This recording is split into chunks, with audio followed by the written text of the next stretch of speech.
Pois sim, vamos continuar falando das leituras do mês de março.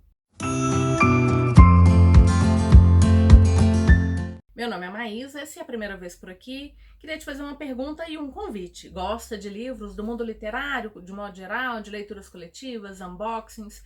Vem se inscrever no canal, te peço a gentileza para curtir, compartilhar, fazer comentários, ativar o sininho de notificação, me seguir nas outras redes sociais e se estiver assistindo esse vídeo através de um celular, hype, me ajude a crescer aqui no YouTube. Bom, então o último vídeo foi falando de 5 leituras que eu fiz em março. Hoje eu venho comentar sobre as 5 últimas leituras.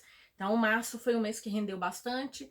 Claro que talvez ajudado pelo fato de eu ter ficado ali nos meus gêneros favoritos. Então, da mesma forma como da outra vez, vou começar falando do e-book que eu li, foi Downshard, do Brandon Sanderson. Lá no Fantasticai, nós estamos tentando ler todas as obras do Sanderson. E Downshard é uma novela que se passa depois de Sacramentadora. Ainda não foi publicada no Brasil, espero que a trama consiga trazer todas essas histórias pra gente, porque eu, sinceramente, fico fã a cada dia mais e mais. Então, Downshard foi um livro incrível, foi difícil, foi o primeiro livro de ficção que eu li em inglês, então foi complicado, mas tem um dicionário de palavras correlatas andando por aí e eu acho que o dicionário ajuda bastante.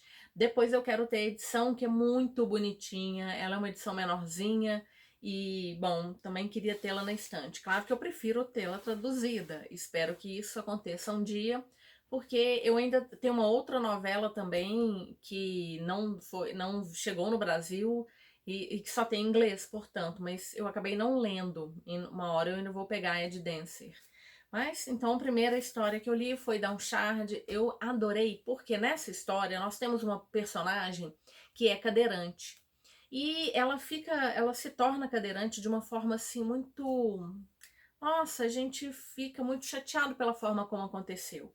E ela ainda está processando essa história. Se não me engano, 2 anos se passaram, então ela ainda está processando o fato de ter se tornado dependente das pessoas, de estar numa posição, né, numa altura diferente, assim. Ela é uma comerciante, então ela sabe que a própria postura dela é importante para ela conseguir bons tratados, e ela está muito nesse ponto. E uma preocupação muito grande é de que ela, ao final, porque nós estamos falando de um mundo de magia e de pessoas que, inclusive, têm a capacidade de curar até mesmo danos tão extensos quanto esse. Eu imagino que para um cadeirante, né, se ver numa história assim, ela é significativa.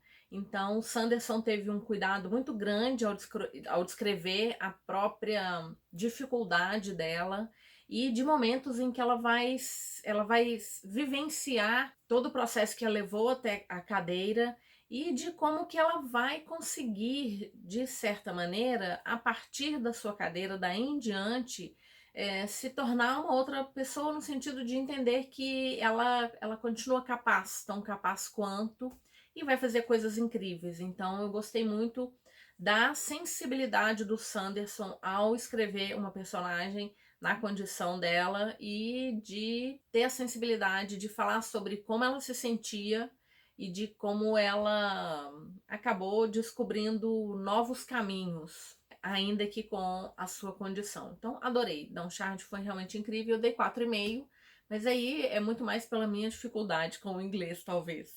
Mas recomendo. Para quem lê inglês, para quem é fã do Sanderson. Depois eu li uma história, nossa, foi uma história assim, que a gente tem que ler e digerir, e que eu recomendo. Quando as Mulheres Eram Dragões, da Kelly Van Hill, publicado pela Gutenberg. Eu já tinha lido uma história da autora, uma fantasia jovem, aqui uma fantasia adulta, e que vai tratar da questão da dificuldade das mulheres ao longo de tantos séculos de sociedade patriarcal. Então, nesse mundo, na década de 50, houve um grande acontecimento que foi a dragonização de mulheres. Então, agora eu não lembro do número, mas a gente está falando especificamente de um lugar nos Estados Unidos, mas uma quantidade enorme de mulheres deixaram suas famílias, seus esposos, seus pais, seus irmãos, seus filhos, e se dragonizaram. E eram mulheres, crianças, jovens, todas elas foram embora. E a gente vai acompanhar duas personagens que são muito crianças ainda e que vão acabar vivenciando esse movimento de dragonização.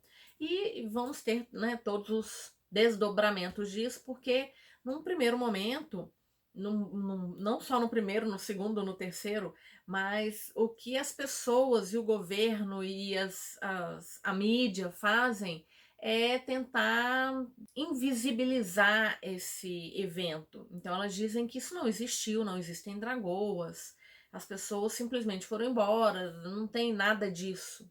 Mesmo que as pessoas tenham visto, porque em alguns casos, inclusive, quando a mulher se dragonizou, dependendo do momento, do lugar, de quem, pessoas morreram, lugares foram destruídos, porque elas são dragoas tradicionais, elas cospem fogo.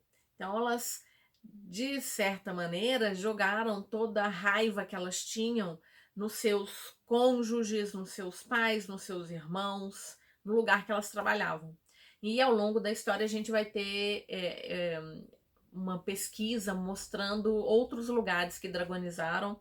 E é claro que eu fui pesquisar, muitos desses lugares foram reais, não evidentemente que tenham passado pelo processo, mas eram lugares ligados a uma condição feminina muito degradante, seja por profissionais, né? Então nós temos lugares que as meninas eram colocadas para resolver problemas de máquinas, porque elas eram pequenininhas, conseguiam alcançar, e se elas morressem não tinha problema nenhum, ou condições insalubres de trabalho. Então a gente vai ver um caso que foi uma dragonização em massa numa empresa de telefonia, isso anteriores à década de 1950. Então ele vai citando alguns desses exemplos para deixar claro que esse não é um evento isolado, ele estava acontecendo continuamente e era um evento que continuaria, por mais que as pessoas quisessem fechar os olhos em relação ao que elas estavam fazendo com suas mulheres, com suas filhas, com suas esposas, com suas namoradas. Era um processo em função da própria condição feminina frente a essa sociedade patriarcal. E a autora, ela fala que ela escreveu esse livro num momento de raiva, de uma raiva muito grande, em função de uma coisa que aconteceu nos Estados Unidos, que uma mulher, mais uma vez, teve a sua voz calada, então ela fala que ela precisava desse grito de raiva. Bom, talvez, se vocês estão acompanhando aí noticiário, nós tivemos isso de novo acontecendo, né? Uma mulher cujo depoimento foi invalidado porque era um depoimento de uma mulher, ainda que o depoimento do homem tenha sido corrigido 5 vezes, tendo entrado em contradição, mas ainda assim nossa sociedade patriarcal deu voz a quem, né?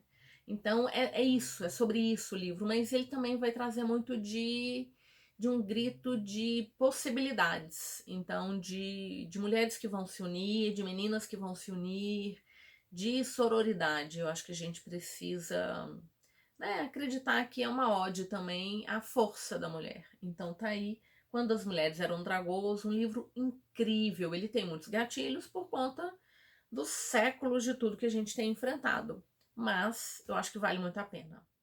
Depois, Suspense e Mistério, Freida McFadden com O Detento, uma publicação da Arqueiro. É a minha segunda experiência com a Freida. Bom, a Freida escreve super bem. Os livros dela são muito fluidos. Eu li muito rápido. São livros que você devora, você não consegue parar. E já ficou muito claro para mim que o livro, as histórias dela de suspense e mistério, elas não são vendidas por conta da perícia dela em construir um mistério, mas sim em construir uma história, porque muitas vezes nós temos ou situações ou protagonistas que são cheios de furos, que não são nem um pouco críveis.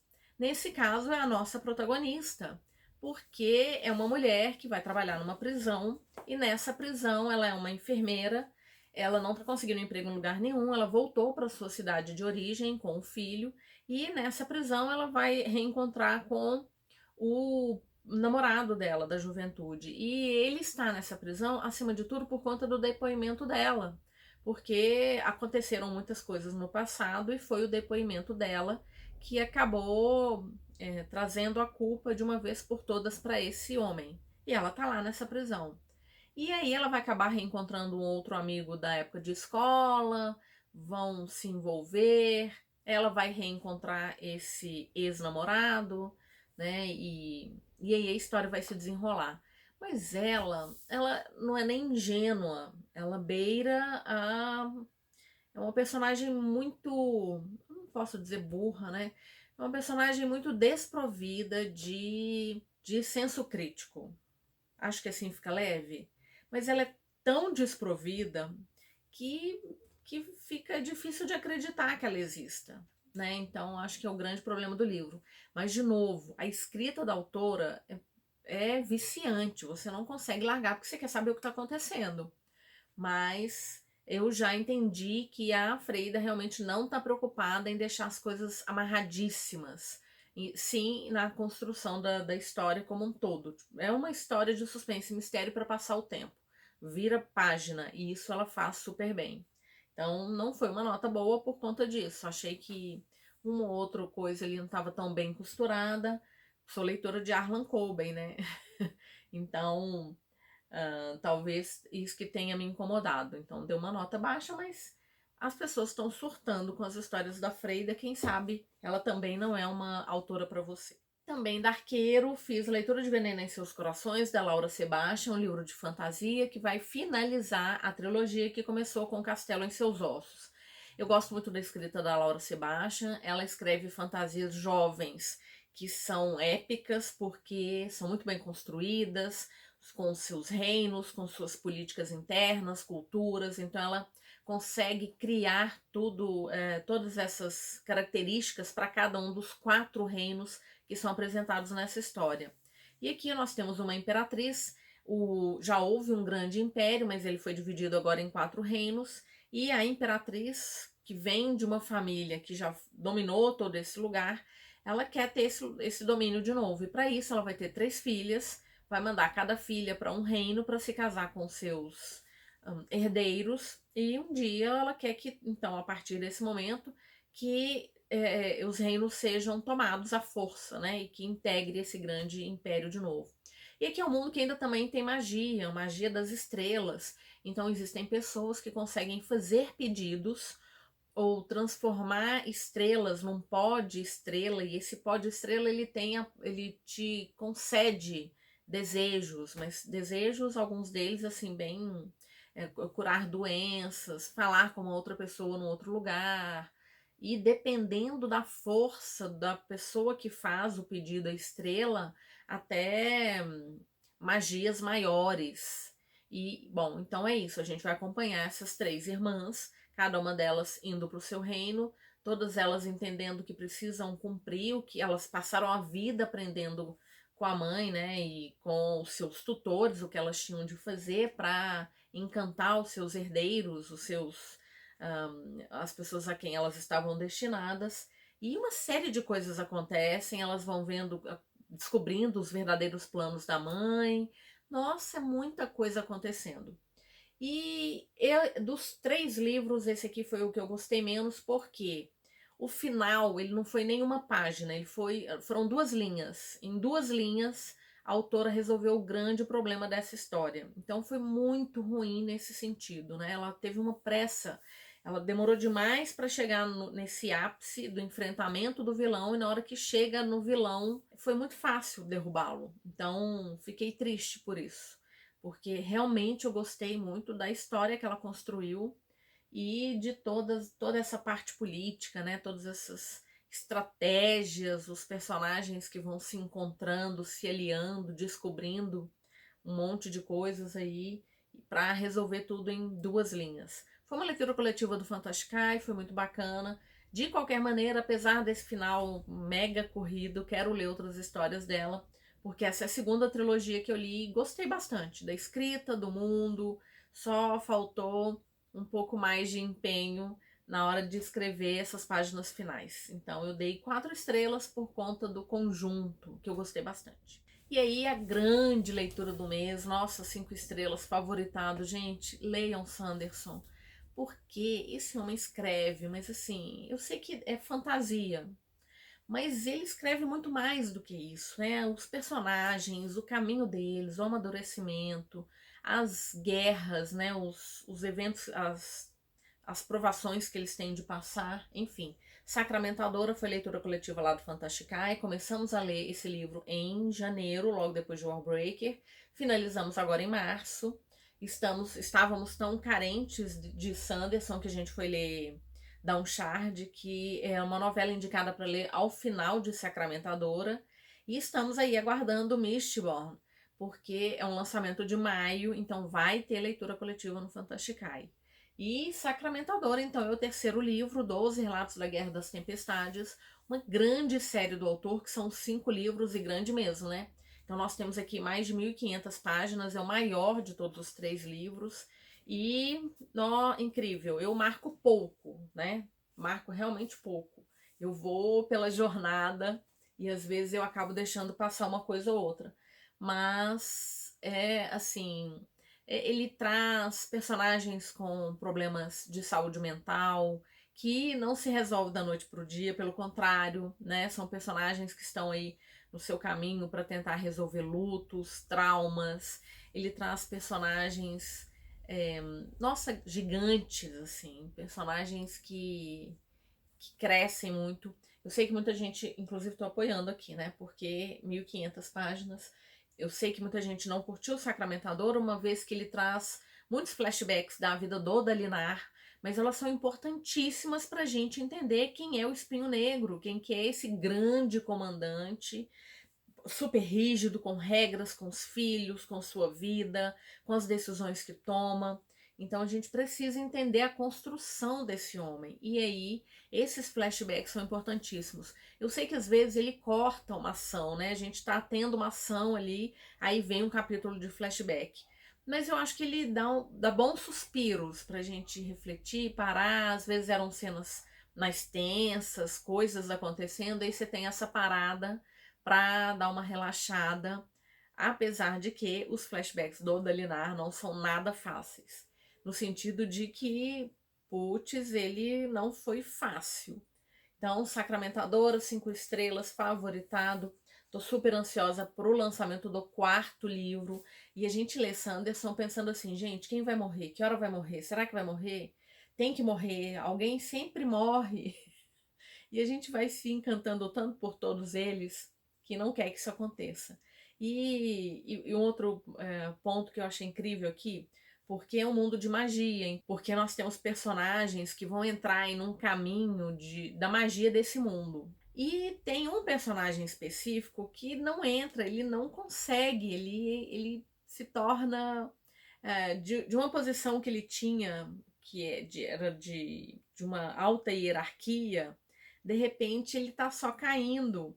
Mas ele cai de pé, sabe? Ele é um personagem que muita gente não curtia ele no primeiro e no segundo livro, e que fica, assim, absolutamente incrível, porque mesmo vendo o seu papel, a sua importância naquela guerra, naquele movimento todo diminuir, ele fica de pé, não necessariamente sereno, mas ele entende isso e não quer abafar os outros ou usar da sua hierarquia política para abafar pessoas que a princípio estavam abaixo dele nessa mesma hierarquia. Gosto muito desse príncipezinho. Bom, então tá aí a recomendação, leiam, sabe? Não se assustem com o tamanho. Vocês viram, nós lemos o livro em 2 meses.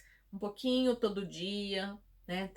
30 páginas ali por dia, e foi uma delícia. E lembrando que temos a pré-venda de Mistborn, que é uma grande série também do Sanderson. Então, nesse o que a gente sempre chamou de Primeira Era, né? Então, são 3 livros, os 3 livros saindo num box super caprichado, capa dura. Gente, o box tá belíssimo. Usem o cupom Porque Leio. Ele dá 15% de desconto, inclusive em Mistborn, mas em qualquer outro livro lá que esteja disponível na loja, tanto da editora Trama quanto da editora Nova Fronteira. O cupom é Porque Leio 15%. Isso ajuda demais. E comprando no site da Trama, você consegue dividir mais, né? Então, os livros todos estão muito caros. Conseguindo dividir de mais vezes facilita bastante. E, gente, olha o tamanho desse livro, né? De um autor, assim, super consagrado. Acho que vale a pena, sabe, esse investimento. Então tá aí, a última leitura que eu queria compartilhar com vocês para fechar o vídeo com o livro 5 estrelas, favoritadíssimo, me deixando aí esperando, não só eu, como todo o grupo lá de leitura coletiva, esperando pelos próximos livros do Sanderson que virão para o Brasil. Então, além de Mistborn, estamos esperando mais pelo menos 2 lançamentos aí para este ano. Bom, foi isso, espero que você tenha curtido e bora conversar. O que você achou das minhas leituras, das minhas impressões? Leu algum desses livros? Tem uma sensação diferente? Vamos trocar figurinha, fazer aquela conversa de sempre aqui nos comentários. Além do cupom Porque Leio, também tem o meu link de compras da Amazon, que não tem desconto, mas se você utilizar ele vai me ajudar muito.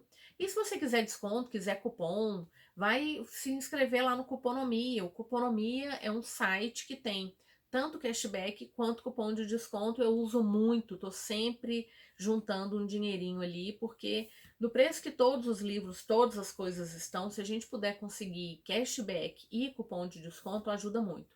Nesse link que está aqui na caixa de descrição, entrando através dele, você já tem R$5. Toda vez que você completa R$20, você pode fazer uma retirada desse dinheiro. E assim, Amazon, entre outras, mas se não me engano tem mais de 2.000 lojas que são associadas ao Cuponomia. Bom, muito obrigada se assistiu até agora, te desejo ótimas leituras e nos vemos no próximo vídeo. Até mais!